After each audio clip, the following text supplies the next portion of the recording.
My name is Tony Mazurkiewicz. I serve as a chaplain for athletics here at Georgetown. It's a pleasure to be with you. The Catholic Church throughout the world is in the midst of the celebration of the octave of Easter. 8 joyous days of the celebration of Easter Sunday. And one of the Church's Gospels for this week is one of my favorite stories, the road to Emmaus. And I think this story offers us some insights into these challenging days.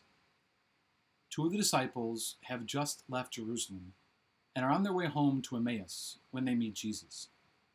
At first, they don't recognize him. They're distraught and downcast. As they share their grief and loss, Jesus walks with them and listens to them. He accompanies them in their pain.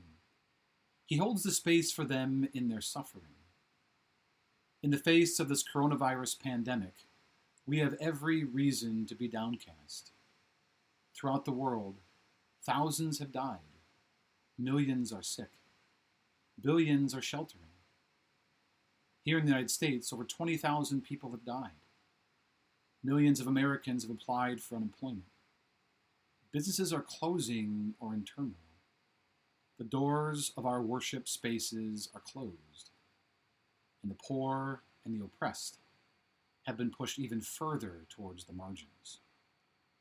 And these harsh realities bring with them pain, loss, suffering, and grief.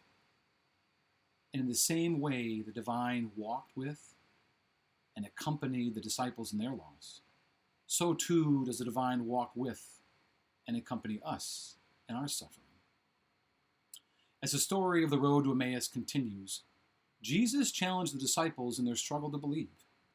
He urges them to look deeper. He challenges them to allow their hearts to be transformed.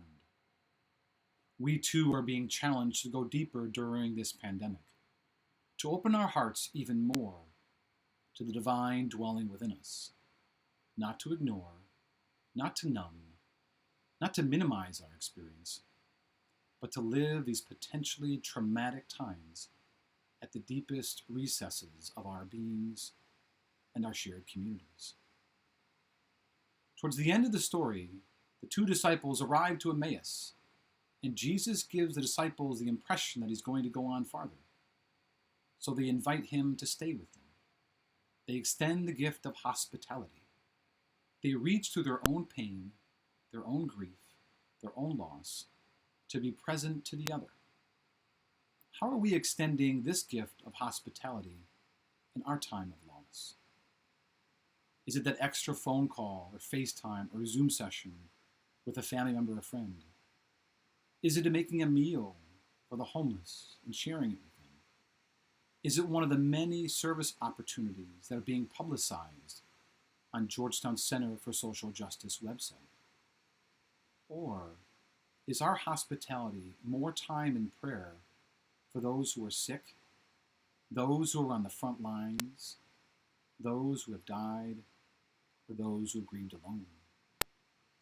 The story of the road to Emmaus concludes with the disciples recognizing Jesus in the simplicity of a shared meal.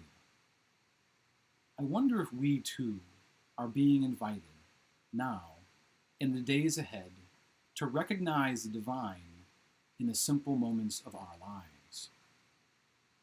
In the morning song of the robin, the voice of a friend, the smile of a stranger, or those moments of stillness and silence.